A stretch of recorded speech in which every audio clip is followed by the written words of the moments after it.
Então, Vitor Pereira falou agora com os jornalistas pela primeira vez como treinador do rubro-negro.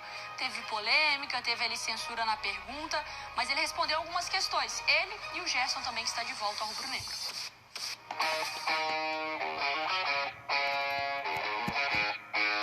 Um desafio profissional muito grande e que é com muita honra, com responsabilidade, com compromisso total, que aceitamos, eu e a minha equipa técnica, com muito orgulho. Portanto, o meu agradecimento pela confiança e vamos trabalhar forte, vamos trabalhar para conseguirmos grandes vitórias este ano.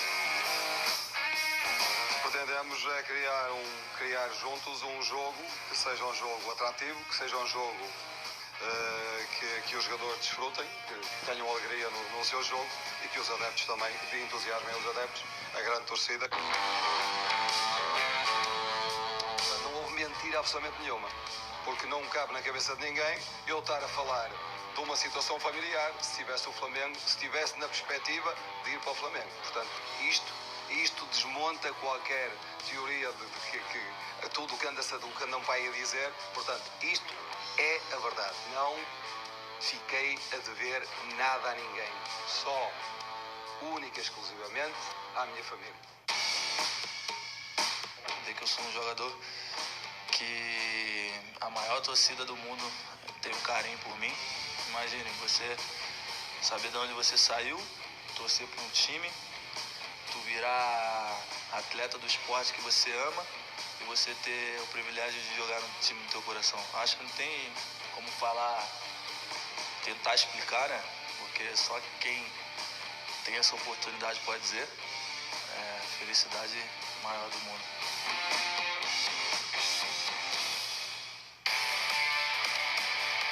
Vamos descer a tela então para essa linha do tempo da passagem do Vitor Pereira pelo Brasil. No dia 23 de fevereiro, lá do ano passado, ele acertou com o Corinthians após demorar para assinar devido ao estado de saúde, então, da sogra. Aí, no dia 5 de setembro, ele volta a mencionar o problema da sogra e diz que não deve, então, renovar com o Corinthians. Ele já vinha dando sinais que calma, tem que conversar, enfim. No dia 13 de novembro, ele deixa o Corinthians e fala que não vai assumir nenhum outro clube aqui do Brasil, que a prioridade dele é tratar da família. No dia 13 de dezembro, um mês depois, o Flamengo anunciou o acordo com o técnico. Mas poucos dias depois, ali no início da Copa do Mundo, pouco antes da Copa, já estavam falando sobre o negócio do Flamengo com o Vitor Pereira. E agora, dia 3 de janeiro, ele oficialmente foi apresentado e anunciado pelo Rubro Negro, já falando como treinador do Flamengo. Bom, eu acho que a gente pode separar essa análise em vários pontos. O Flamengo não tem culpa nenhuma de contratar o Vitor Pereira. Nenhuma. O Flamengo está no direito dele de fazer uma oferta, de querer o treinador e de contratá-lo. O que eu achei ruim e muito ruim foi a questão da censura na coletiva de imprensa. Aí é a culpa do Flamengo, porque ele tem que permitir a pergunta dos jornalistas. O que eu achei péssimo, e sigo achando péssimo, é a conduta do Vitor Pereira. Ele não citar o nome Corinthians, ele falar o outro clube, e aí tem gente que fala, essa mídia paulista, eu sou mineira, então tem nada a ver, se tem alguém isenta nessa história que sou eu. Eu achei muito ruim, achei feio, porque o Vitor Pereira me parecia um cara muito tranquilo no início, assim, de um astral legal. Eu lembro da coletiva dele aqui, e agora tô achando ele meio... Cara, era mais fácil chegar e falar, pessoal, eu não sei se eu queria ficar no Corinthians, não tava vendo tanto futuro, precisava cuidar da minha família, mas acabou que isso Marcos Braz também não cita, né, Corinthians? Ele fala não. De São Paulo, então lá, assim... etc. Me parece ser ali uma orientação. Uma questão. Então, assim, seria mais honesto o Vitor Pereira ter falado, gente, talvez eu não sabia se no Corinthians ia dar tanto certo, eu tava com um pé atrás, e aí apareceu a oportunidade do Flamengo, que eu tá numa condição melhor, eu precisava de um trabalho. Acho que seria mais honesto do que falar o outro clube, eu não devo nada a ninguém. Deve, porque a gente precisa entender o que está acontecendo, a torcida, quem abraçou ele. Muito também da expectativa que a gente coloca no outro, né? Assim, falando na vida, no modo geral, né? O que a gente faria? Isso, ele não, pelo visto, né? E assim, não me pareceu também muito interessado em dar explicações. Se realmente fosse um assunto que tivesse incomodado ele e tivesse essa vontade dele de se explicar, e mais do que isso, de limpar essa barra dele, esse nome dele, ele teria, né, dado ali talvez uma coletiva para ele falar sobre o assunto, para ele esclarecer não quando o Flamengo esperasse anunciar e aí aqui... Porque, assim, o Flamengo ele assume o risco do negócio. É óbvio que seria o assunto principal da coletiva, assim, não teria como. E a pergunta, ela parte da mídia do clube. Então, assim, o clube, ele dá ali uma amostra de que vamos falar do assunto, mas vamos direcionar e acabou. Mais uma vez, boa tarde para você, boa tarde, Mari Pereira, boa tarde também, novamente, ao Eugênio. Olha, Mari, ficou uma sensação de que faltou alguma coisa, claro, porque o Flamengo resolveu delimitar o tema, né? O Flamengo decidiu trazer a narrativa para debaixo do braço, delimitar o tema, tem o direito de querer fazer isso, mas ficou algo muito fora do tom, porque numa entrevista coletiva a gente pressupõe que você possa fazer qualquer tipo de pergunta e ali o entrevistado decide se vai responder ou não. E nem o Vitor Pereira pareceu ter esse direito ali na entrevista coletiva, porque como a Mari Pereira disse aí, a primeira pergunta não foi nem bem uma pergunta, foi uma levantada de bola ali para o Vitor Pereira por parte da repórter da Flá TV. Você pode ficar à vontade, Vitor, para falar aí sobre esse assunto da saída do ex-clube. E ele, assim, já pareceu muito, obviamente, bem preparado para isso. Vou aproveitar a oportunidade para falar sobre isso, que me deixou chateado. Falou ali sobre o tema por alguns minutos, esclareceu o que ele disse, chamou de verdade dos fatos, falou bastante ali sobre isso, só que faltaram alguns temas que alguns teriam curiosidade. Eu tinha até curiosidade também sobre do Flamengo. Falou, o tema está encerrado, ele não vai fazer a pergunta ali, e aí logo depois foi dito, olha, já foi dito que que o tema está encerrado, não pode. E aí foi passada logo depois o microfone para outra pessoa. E aí o Vitor Pereira não pôde nem responder, olha, eu não quero falar sobre isso ou nada nesse assunto. Então ficou um constrangimento na sala, foi passado para outra pessoa, e aí ficou muito complicado. Então ficou grande constrangimento ali na sala, e eu até preferi não fazer nenhuma pergunta na coletiva, até em solidariedade ao colega, porque se a gente não pode fazer pergunta sobre esse tema, o que mais poderíamos perguntar sobre Vitor Pereira se o Flamengo está tentando delimitar o que a gente pode ou não perguntar. Parabéns pela atitude, viu, sim, Pedro? Perfeito. Porque até como ele está chegando, você quer saber sobre a chegada dele, né? Todo esse processo. A gente tem esse momento da pergunta. Vou pedir para o pessoal colocar para a gente, para o fã do esporte que não conseguiu assistir, exatamente a hora da pergunta da repórter da Band e aí o microfone sendo passado. Vitor, Tatiana Tavares, TV Bandeirantes. É difícil não falar do assunto, mas o torcedor corintiano, ele sentiu como uma traição e também o Duílio chegou a te chamar de mentiroso, enfim, tudo isso.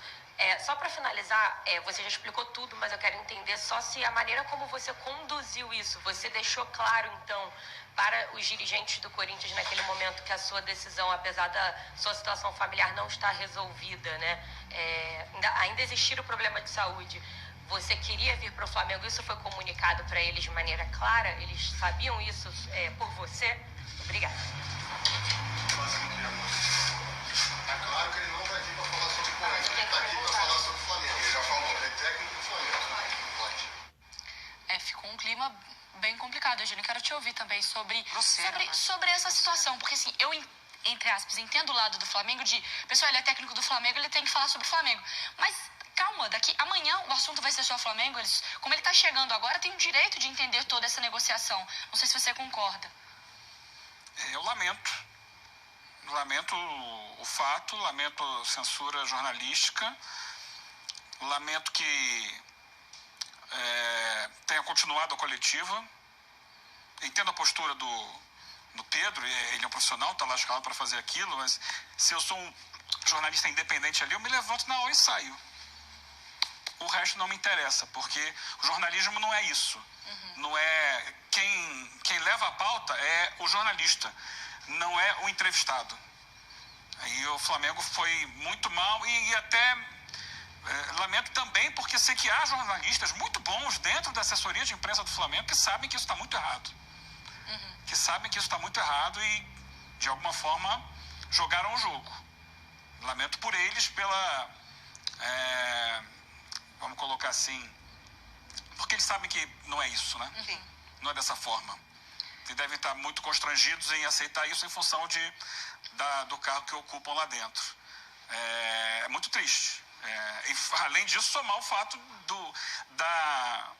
de ser muito inoportuna a hora É isso que eu ia falar. da entrevista durante o sepultamento do Rei Pelé. Poderia ter esperado, né? Claro que sim. Mais sobre uma coisa sobre respeito e, né, parece um desdém, né? Eu vou apresentar Aquela ideia de que, assim, eu me basto por mim mesmo. O resto do mundo não me importa. Eu sou maior do que tudo. Ninguém está sozinho no mundo. Ninguém está sozinho no mundo. Nenhum clube de futebol existe por si só. Ele não joga contra ele mesmo. Sim. E é muito curioso, assim, né? Muito doido, inclusive, a gente pegar um recorte bem curto, assim, do Flamengo, do ano passado para esse, da última temporada para cá. Aconteceram diversas coisas na temporada passada que estávamos aqui falando, criticando, esse distanciamento de presidência e também o Flamengo, ele só aparece num momento do ouro, como trataram o Paulo Souza, a maneira da demissão, e aí ninguém vinha para falar, e aí quando vinha já era um discurso bem preparado.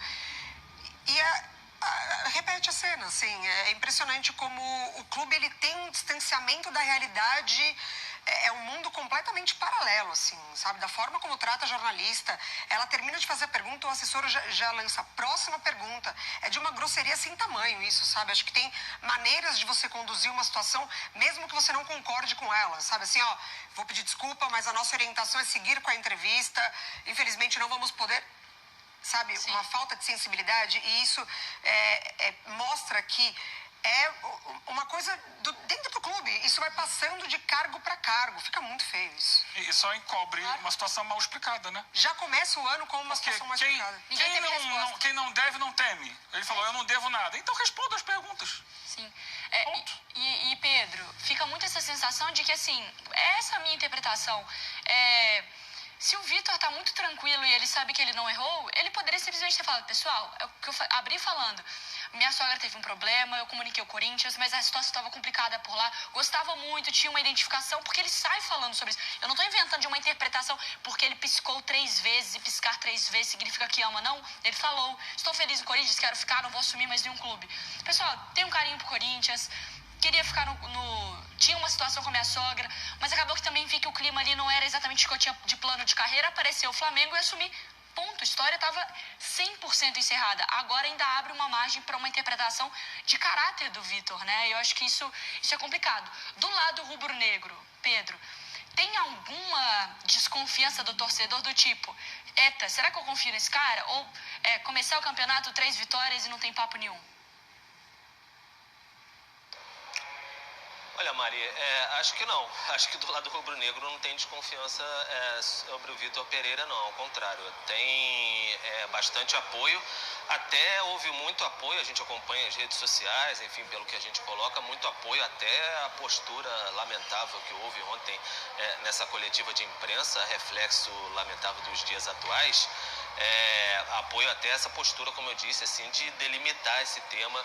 É uma coletiva do Flamengo, não é uma coletiva do Corinthians, mas a pauta se impõe. A gente está falando tanto sobre o assunto, talvez até por conta dessa atitude. Se fosse uma coletiva transcorrendo de forma normal, talvez a gente estivesse falando até mais dos outros assuntos, porque depois houve tema Flamengo, ele falou bastante sobre Mundial, falou sobre como pretende utilizar um time mais com posse de bola, de maneira ofensiva, utilizar Pedro e Gabigol, dar minutagem também ao Flamengo antes da Supercopa no dia 28 contra o Palmeiras, tem o Mundial logo em seguida, enfim, ele falou bastante sobre o Flamengo também, mas acabou marcado por conta dessa tentativa de delimitar o tema. É aqui, é com a Flá TV, ninguém pergunta mais depois, então acabou meio que um tiro na água também, de não deixar tudo transcorrer normalmente, as coisas serem como se... Eu lembro quando o Jorge Jesus estava para sair do Flamengo, que ele já tinha decidido que ia sair, mas não tinha anunciado que ia sair, e que o Flamengo proibiu o acesso ao Jorge Jesus. Ninguém podia fazer pergunta a ele, só o pessoal da própria mídia do clube. E aí o pessoal da mídia do clube era orientado a não fazer pergunta sobre o futuro dele. Talvez fosse o caso. Agora, se você abre para jornalistas, na acepção da palavra, que vão lá para fazer o trabalho deles, você não pode delimitar o que eles vão perguntar. Tem que deixar a pergunta acontecer e o entrevistado responde da maneira como achar melhor. Sim. Até porque tiveram alguns momentos que no próprio Corinthians o Vitor Pereira falou: eu não vou falar sobre esse assunto, mas saiu da boca dele. Só informação, então, a FIFA divulgou nesta quarta-feira as datas do Mundial de Clubes no Marrocos. Terá a presença, então, do Flamengo. Será disputado entre os dias 1º e 11 de fevereiro. Dia 1 e 11 de fevereiro, o sorteio do chaveamento será feito no dia 13 agora, as semifinais nos dias 7 e 8 e a grande decisão no dia 11 de fevereiro. Então, mais ou menos... 7 e 11, são menos as de um datas do mês para Flamengo. começar. Mais ou menos um mês e alguns dias para começar o Mundial. Pedro, obrigada, tá, pela participação. Você volta depois pra gente falar mais sobre esse mercado do rubro-negro, tá? Volto sim, Mário, pode deixar. Volto sim, Combinado. daqui a pouco a gente volta para bater mais, porque o mercado continua. Eu sei, o Flamengo tá de olho. Só pra gente encerrar esse assunto, falando agora de Vitor Pereira no Flamengo. Tem roda pra reinventar no Flamengo? Ele tem que montar o time dele, né? Mas tem que mexer muito do que a gente viu de Dorival? Aí depende da cabeça dele. Cada técnico tem uma ideia de jogo, tem uma maneira de pensar o time. O Dorival encontrou uma formatação tática própria dele, que o diferenciou praticamente tudo que passou antes, desde o Jorge Jesus. O Flamengo tinha um padrão sempre semelhante ao do Jorge Jesus em quase todos os técnicos, à exceção do Domi, que tentou fazer algo diferente, mas não deu certo. O Dorival deu certo, fazendo ali o tal do losango no meio campo, né, deixando ali o Pedro mais centralizado, com o Gabigol vindo da direita para dentro. É claro que tinha uma maleabilidade ali, mas era um desenho tático diferente do que o Flamengo tinha até então. Cabe a ele ver o que vai fazer diante das peças que tem em mãos, se vai manter essa ideia de futebol ou se vai buscar um jogo diferente, porque no Corinthians ele não jogava exatamente assim. Sim. Ele gostava mais de ter jogadores pelos lados, era um 4-3-3, que variava para 4-1-4-1. Não sei como é que ele vai trabalhar a partir de agora. Bom, a gente vai pro intervalo.